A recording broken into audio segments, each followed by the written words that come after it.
The chip mug warmed my hands, the lukewarm coffee doing little to thaw the icy knot in my chest.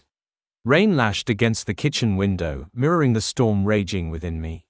It had been 3 weeks since I'd found the texts, 3 weeks of carefully constructed normalcy shattering into a million jagged pieces. 3 weeks of playing the role of a husband who knew nothing, while every fiber of my being screamed with the knowledge of her betrayal. Sarah, my Sarah, the woman I had built a life with, the woman I thought I knew better than I knew myself, had been having an affair. Not some fleeting, drunken indiscretion. This was a carefully crafted, clandestine relationship with a man named David, a co-worker she'd told me she barely knew. I'd seen the proof, the suggestive messages, the clandestine lunch dates, the sickening pet names. Each one a fresh wound, a constant reminder of her deception. I'd spent the first few days in a daze, the world tilting on its axis. I'd walked around the house, the familiar spaces suddenly alien, haunted by her phantom laughter, by the echoes of promises now rendered hollow. The anger had come slowly, a simmering rage that threatened to boil over at any moment. I'd wanted to confront her, to scream, to demand answers, but something held me back. Perhaps it was the lingering vestiges of love, or maybe it was a perverse desire to see how long she could keep up this charade. So, I'd played the part of the oblivious husband. I'd asked about her day, listened to her fabricated stories, even managed a weak smile when she'd recounted a particularly bland office lunch. The effort it took to maintain that facade was exhausting, but it gave me a perverse sense of control. I watched her, studied her, noted the subtle shifts in her behavior, the lingering looks at her phone, the nervous fidgeting, the forced intimacy. I felt like a predator, observing my prey, and that knowledge gave me a twisted sense of satisfaction. This morning, she'd been particularly brazen. She'd spent the entire weekend with him, under the guise of a work conference, returning home late Sunday night with a carefully constructed story about late-night networking and early morning presentations. This morning, as we sat across from each other at the breakfast table, I'd asked her how the conference had gone. Her eyes hadn't met mine. "Oh, it was fine," she'd replied, her voice a touch too casual. "Pretty standard." Then, a smirk played on her lips, a subtle, arrogant twist that sent a chill down my spine. "You know, sometimes I think you worry too much," she said, her voice laced with a mocking sweetness. "You're not in charge, you know." The words hung in the air, heavy and insulting. They weren't just about my supposed worry, they were about power, about control. They were a confirmation of everything I already knew. She saw me as a fool, someone to be manipulated and controlled. In that moment, something snapped. The anger, simmering for weeks, finally boiled over. But instead of exploding, it solidified, hardening into a cold, sharp resolve.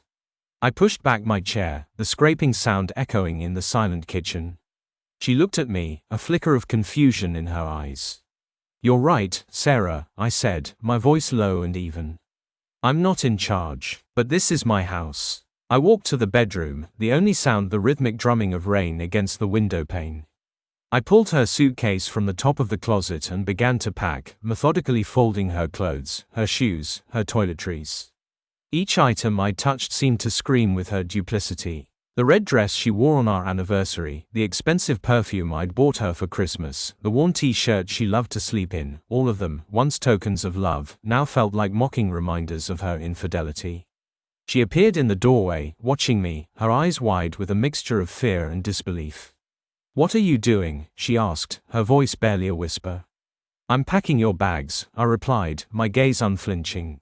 "Are you serious?" she asked, a hint of panic creeping into her voice. "You can't be serious." "Oh, I'm very serious, Sarah. You said I'm not in charge, and you're right. I'm not going to try to control you or your actions. But I can control who lives in my home." I continued packing, ignoring her pleas, her protests. She tried to reason with me, to apologize, to deny everything, but I didn't listen. Every word she uttered sounded false, hollow, dripping with the same deceit she'd been feeding me for weeks. It was too late for apologies. The trust, the love, everything had been irrevocably broken. When the suitcase was full, I zipped it shut, the sound like a final declaration.